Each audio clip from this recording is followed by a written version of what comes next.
Saya tulis bahasa Arab ya. Mandi janabah atau junub.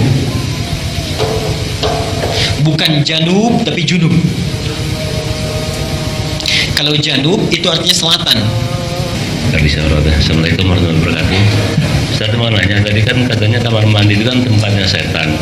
Kalau kita berwudu katakanlah mungkin di rumah kita nggak ada tempat wudu khusus, kita ngambil wudu di sana, itu gimana hukumnya? Kedua, waktu kita yang ketiga, kalau kita kemudian berhubungan ingin kemudian melakukan mandi junub, redaksinya lain kan? Wa in kuntum junuban fattahharu. Jika kalian melakukan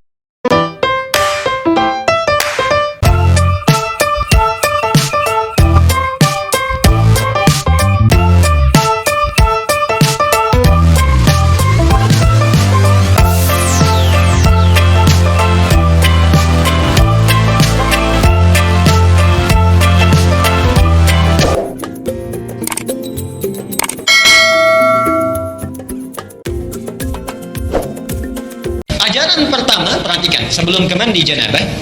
Ajaran pertama, Nabi SAW tidak ditemukan di dalam riwayat berhubungan badan atau seksual di siang hari, selalu di malam hari. Ya. Bila Rasulullah SAW berhubungan dengan istrinya, itu selalu di malam hari. Jadi kalau bapak ibu ingin mengikuti sunnah, mengikuti Rasulullah, maka usahakan semaksimal mungkin kalau ingin melakukan hubungan, lakukan di malam hari, bukan siang. Okay? Baik. Sekalipun tidak ada larangannya, tapi Nabi mengajarkan di malam hari. Teruskan. Kemudian setelah masuk kamar mandi, akan melakukan mandi. Setelah selesai, bukan wudhu ya, masuk kemudian akan mandi. Bagaimana cara mandinya? Dan mandi itu disebut dengan mandi apa? Dalam istilah fikih, mandi setelah berhubungan suami istri itu disebut dengan mandi janabah atau mandi junub. Saya tulis bahasa Arab ya. Mandi janabah atau junub.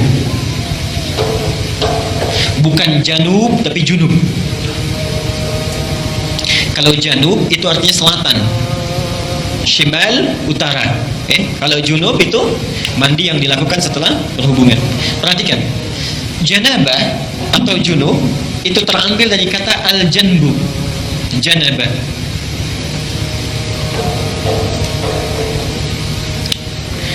Yang berarti sisi satu bagian atau pinggir tertentu. Sisi satu bagian atau pinggir tertentu. Karena itu orang Arab kalau mengatakan saya di satu sisi, kamu di sisi yang lain. Anta fi hadzal janib wa anta fi janibin akhar. Jelas ya? Satu bagian tertentu. Kalau ini ingin dijamakkan, maka jamaknya menjadi junub atau jawanib. Jelas ya? Sifatnya disebut dengan janabah. Jelas sampai sini? Baik. Kenapa mandi itu disebut dengan mandi janabah? Beda dengan mandi yang biasa. Ingin memberi kesan bahwa dalam mandi itu semua sisi, semua bagian yang ada dalam tubuh kita itu mesti tersapu dengan air. Jelas ya? Jadi bukan seperti mandi biasa yang mungkin sebagian ada yang tidak terbasuh. Disebut dengan janabah, semua sisinya mesti terbasuh. Tulis hadisnya. Aisyah, hadis Al-Bukhari, nomor hadis 248. Hadis Al-Bukhari nomor hadis 248. Al-Bukhari 248. Muslim nomor hadis 316. Saya ajarkan caranya bagaimana Nabi mengajarkannya. Ini hadis riwayat Aisyah. Nanti yang kedua dari Maimunah binti Al-Harith. Mohon Bapak ya, Ibu fokus di sini. Barangkali sudah puluhan tahun ada yang keliru kita. Oke. Pertama, hadis riwayat Aisyah dulu. Rasulullah SAW ketika beliau hendak mandi janabah, itu yang dilakukan adalah menuangkan air dulu, membasuh kedua tangannya. Ya? Jadi dua tangannya dulu dibasuh. Kemudian setelah itu, ini gambaran umumnya, beliau berwudu seperti wudunya untuk sholat. Jelas sampai sini? Basuh tangan, berwudu seperti wudu untuk sholat. Yang ketiga, dari bejana yang sudah disiapkan itu, kalau kita mungkin gayungnya sudah ada, mengambil sebagian air, kemudian menyela-nyela rambutnya, diratakan dengan tangannya. Jadi tidak langsung menyiram air, Pak ya. Tidak langsung menyiram air, Ibu ya. Jadi yang pertama ingat, air diambil untuk basuh tangan kita dulu. Yang kedua apa? Berwudu seperti wudu untuk salat. Sebentar Pak, itu lewat hadis Maimunah. Oke, saya sampaikan bagian pertama dulu. Nanti diperinci di Maimunah binti Al-Harith. Yang kedua apa? Berwudu dulu. Yang ketiga apa? Menyela-nyela kepala atau rambutnya, rambut kita. Yang keempat, kemudian mengambil air, membasuh, menyiramkan di kepala keseluruhan. Belum ke sini dulu, belum ke badan ya. Baik. Saya ulangi pelan-pelan. Satu, mencuci tangan. Kedua, berwudu seperti untuk sholat. Ketiga, menyela-nyela rambut, meratakan keseluruhan. Keempat, menyiram rambut keseluruhan di kepala. Setelah itu, baru disiramkan secara keseluruhan. Jelas sampai sini? Disiramkan secara keseluruhan menggunakan sabun dan seterusnya. Ini gambaran hadis yang pertama yang umum sifatnya. Oke, baik. Coba kita lihat. Sudah di sini. Sekarang kita lihat bagian yang kedua. Ini riwayat siapa tadi? Aisyah radhiyallahu anha. Sekarang Nabi SAW ketika tinggal di rumah Maimunah, kemudian setelah itu berhubungan dengan Maimunah binti Al-Harith, salah satu istri beliau. Kemudian Nabi SAW melakukan mandi janabat saat itu. Hadisnya diriwayatkan oleh Maimunah dari Abdullah bin Abbas. Abdullah bin Abbas di Al-Bukhari nomor hadis 265. Perhatikan. Sebentar, saya menyimpang dulu pelan-pelan. Ibu masih ingat Bapak kisah Ibnu Abbas itu? Anaknya usia berapa tahun? Baik, silakan cek pertemuan kita yang lalu, hadis Abu Daud nomor hadis 1365 itu ya. Ibnu Abbas dalam usia 4-5 tahun itu memaksa ingin tinggal di rumah bibinya Maimunah. Jadi Maimunah ini bibinya Ibnu Abbas. Tinggal di sana, ingin melihat bagaimana sifat bangunnya Nabi dari tidurnya sampai tahajud. Saya pernah terangkan ini ya. Ibnu Abbas memperhatikan itu, berdiri di depan kamar Nabi, diperhatikan bagaimana kira-kira Nabi bangun tidurnya. Sampai kemudian tahajud, diajak beliau untuk menunaikan tahajud. Ternyata tidak berhenti sampai di situ. Kala kemudian hari, Ibnu Abbas ini karena sungkan bertanya kepada Aisyah kan, kalau Maimunah itu bibinya, bertanya kepada Maimunah bagaimana caranya Nabi SAW bermandi janabah. Disinilah muncul bagian yang kedua yang lebih terperinci. Satu, kata Maimunah, Nabi SAW bila hendak beliau bermandi janabat, perhatikan, satu, mengambil air dengan tangannya, lalu kemudian mencuci kemaluannya dengan tangan kirinya. Nah, kalau Bapak tadi sampaikan, kalau ingin cari referensinya, itu bukan riwayatnya Aisyah, tapi riwayat Maimunah binti Al-Harith. Ini bagian yang pertama. Yang kedua, hampir mirip dengan yang tadi, menyela-nyela bagian rambutnya. Bagi perempuan ada dua cara. Boleh diikat, dikepang, karena Maimunah itu juga pernah diikat, dikepang. Langsung bertanya pada Rasulullah, ya Rasulullah, apakah saat mandi perlu aku uraikan rambutku? Kata Rasulullah, tidak perlu, cukup kamu guyur semuanya itu, dan bila telah merata sah mandimu. Jelas ya? Baik. Kemudian setelah diratakan, lebih baik kemudian bisa diuraikan. Setelah itu selesai, kemudian diguyur. Selesai sampai sini, baru kemudian berwudu seperti wudu layaknya sholat. Tapi kaki belum dibasuh. Kaki belum dibasuh. Saya ulangi, ambil air, basuh kemaluan dengan tangan apa? Kiri. Setelah itu menyela-nyela kepala. Setelah itu ambil air, kan? Basuh, baik siram, berwudu seperti layaknya wudu akan sholat, tapi kaki kita belum dibasuh. Jadi cuma sampai telinga ya. Baik. Setelah itu siramkan secara keseluruhan. Terakhir setelah selesai baru cuci kaki. Jelas sampai sini? Nah, ini bisa ditemukan di Al-Bukhari nomor hadis 265. Nah, dari sinilah kemudian ulama menggabungkan kedua hadis ini, dibuatlah susunan yang lebih lengkap. Pas ya? Baik, jadi dari yang pertama kalau kita gabungkan dua hadis ini, pertama mengambil air, cuci tangan dulu, riwayat Aisyahnya. Setelah tangan dicuci kemudian mencuci kemaluan. Setelah itu selesai, ada yang terlewat tadi, kalau di zaman Nabi setelah mencuci kemaluan dibasuh dengan air, lalu Nabi menepuk-tepukan ke tanah atau ke tembok. Ya, itu maksudnya menghilangkan barangkali sebagian kuman-kuman yang masih menempel. Sifat tanah kan bisa menghilangkan, karena dulu belum ada sabun seperti sekarang. Kalau bapak ingin ikut, ibu ingin ikut sunnah Nabi, ikuti dengan cara yang cerdas. Jangan setelah dibasuh tempel-tempelkan ke tembok ini. Cukup pakai sabun, dicuci dengan sabun. Saya ulangi dari awal. Tangan dibasuh dulu, basuh kemaluan, kemudian cuci dengan sabun. Setelah itu sela-sela kan? Baik ya, sela-sela, basuh kepala keseluruhan, berwudu seperti layaknya. Untuk sholat sampai kakinya, satukan sampai kakinya. Baru setelah itu dibasuh secara keseluruhan, mandi dengan rapi. Kalau sudah dilakukan tidak perlu wudu lagi. Ya, tidak perlu wudu lagi. Ada sahabat bertanya, ya Rasulullah, apakah saya perlu setelah mandi janabat itu berwudu kembali? Kata Nabi, harus seperti mandi apa lagi untuk membersihkan? Bahasanya metafor, harus seperti mandi apa lagi? Artinya setelah wudu setelah mandi tidak perlu wudu lagi. Jelas sampai sini? Baik. Kalau sudah jelas, kita berhenti dulu di sini, kita diskusi dulu. Nanti bila tidak ada pertanyaan, kita bahas 5 sampai 10 menit sampai keluar kamar mandi. Kalau ada pertanyaan barangkali kita bisa uraikan atau dalami dulu. Silakan, Pak. Dari depan dulu. Ibu yang ada ingin bertanya nanti silahkan. Setelah itu dari belakang. Setelah ini kalau ada yang ingin dituliskan silahkan disampaikan ke depan. Silahkan, Pak. Assalamualaikum warahmatullahi wabarakatuh. Ustaz, mau bertanya sedikit aja Ustaz.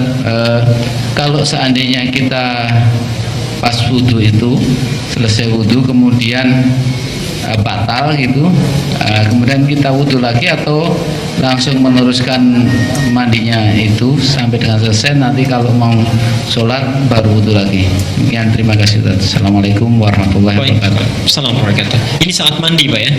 Saat mandi batal. Ini tahapannya. Jadi kalau kita ambil urutannya, setelah kemudian kita mengguyur kemudian berwudhu, dalam proses itu batal. Misalnya apa yang perlu dilakukan? Baik, kita telah ketahui bahwa hal-hal ada yang membatalkan wudhu yang telah kita ketahui bersama. Saat itu batal maka diulangi dari awal untuk berwudhunya saja. Untuk berwudhunya saja. Karena kita masuk kepada tahapan wudhu. Ya. Selesaikan itu, ulangi dari awal, selesaikan. Kalau kemudian setelah itu kita mandi secara keseluruhan, maka kemudian terpegang atau ada apa dan sebagainya, itu tidak mengaruhi wudhunya. Tidak mempengaruhi wudhunya karena telah masuk kepada fase mandinya. Jelas sampai sini? Baik.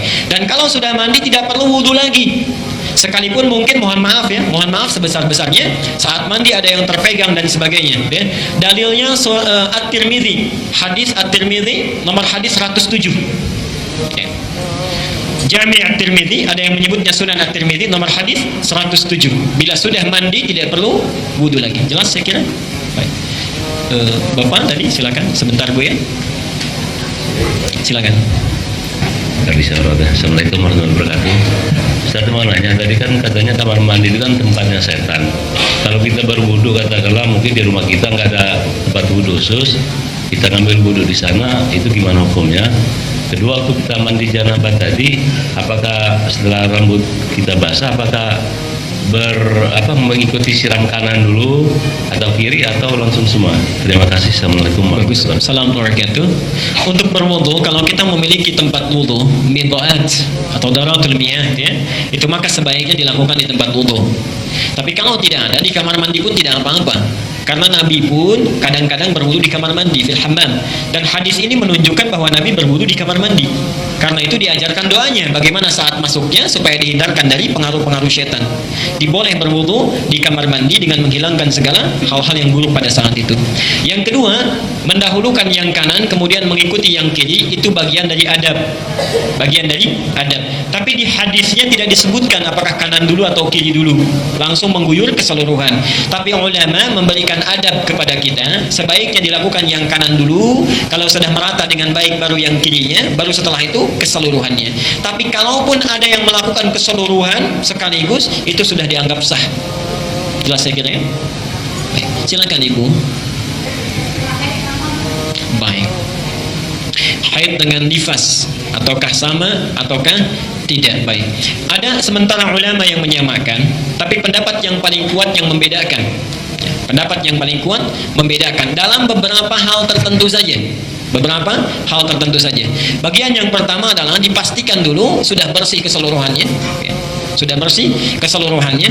Baik, bagian yang kedua, kalau yang tadi mohon maaf mandi janabat membersihkan kemaluan, maka diantara mandi haid dan nifas itu membersihkan darahnya dulu. Ya. Sebagian kalau masih ada yang tersisa, selebihnya itu sama dari awal sampai akhirnya. Jelas ya? Baik. Ada yang lain? Ibu silakan dari dekat dulu barangkali. Assalamualaikum warahmatullahi wabarakatuh. Ya.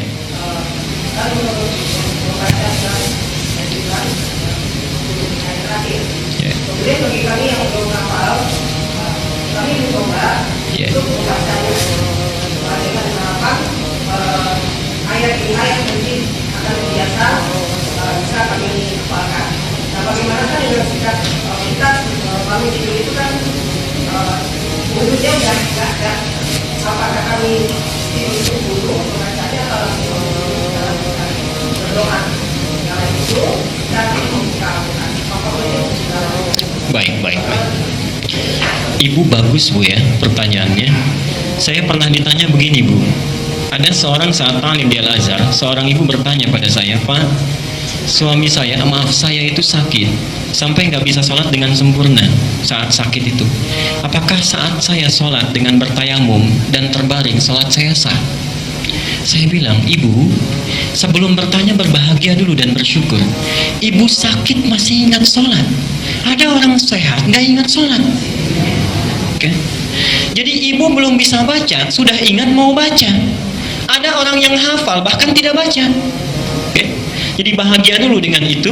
Bisa dilakukan dengan cara yang lain. Setelah ibu sambil berusaha menghafal sampai hafal, setelah itu boleh silakan setelah berwudu ibu baca dulu itu, kemudian resapi maknanya. Prinsip ayat itu sebetulnya bukan mengajarkan bacaan yang kita bacanya, tapi ingin memaknai pesan-pesan yang ada di sana, yang mesti kita ambil spiritnya, bawa dalam aktivitas yang akan kita tunaikan setelah kita bangun dari tidur itu. Itu maksudnya. Jadi kita dipaksa untuk mengingat setiap bangun tidur. Jangan sampai dari mulai bangun itu ada satu aktivitas tidak diniatkan karena Allah. Itu maksudnya. Kadang-kadang manusia kan suka lupa. Oke? Baik. Itu saya kira. Silakan Ibu dari belakang tadi. Silakan.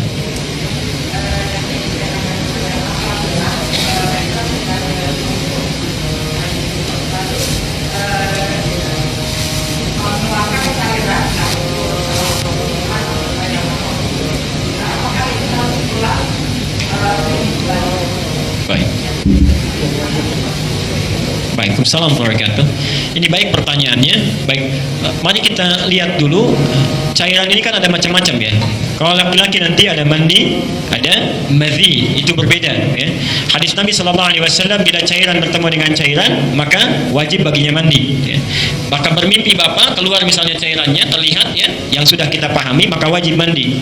Kalau suami istri sekalipun misalnya maaf ya, tidak terhubung di antara keduanya tapi mengeluarkan cairan, itu juga wajib mandi ya, di antara hubungan seksual itu.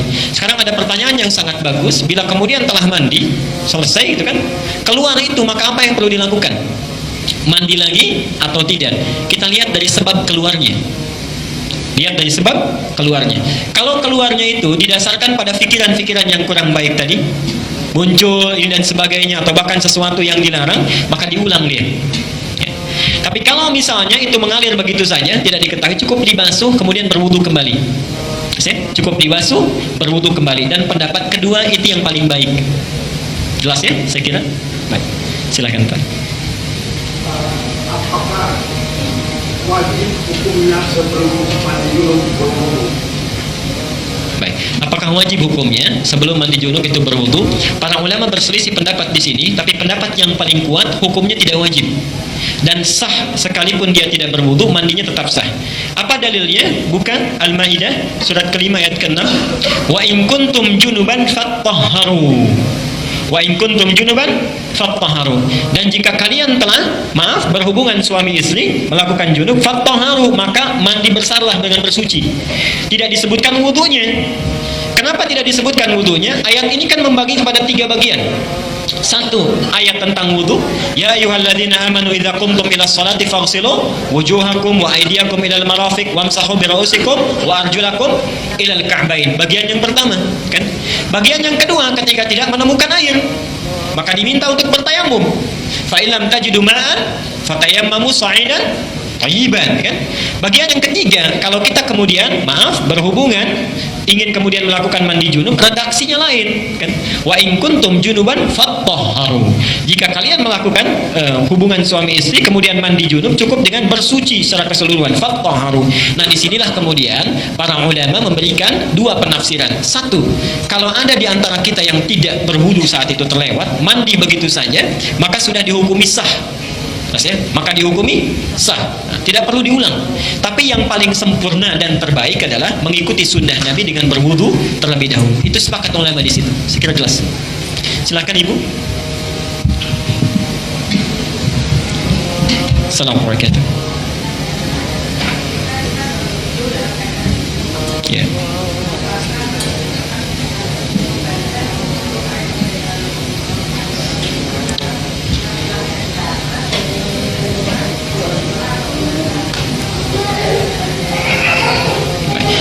Ini sangat bagus pertanyaannya, dan ini yang paling baik saya kira. Apakah kalau bangun dari tidur setelah berhubungan masih tetap membaca ayat Quran 10 ayat terakhir Ali Imran atau tidak? Oke. Ibu sekalian, yang paling baik di sini adalah kita tidak membacanya karena dalam keadaan yang belum suci saat itu. Sebelum kita mandi kemudian membersihkan diri. Adapun sunnah yang tadi berlaku, mayoritas ulama berpendapat kalau bangun secara wajar. Bangun secara wajar, dan di saat itulah yang disaksikan Ibnu Abbas, Rasulullah bangun secara wajar, bukan bangun dari setelah menunaikan mandi junub.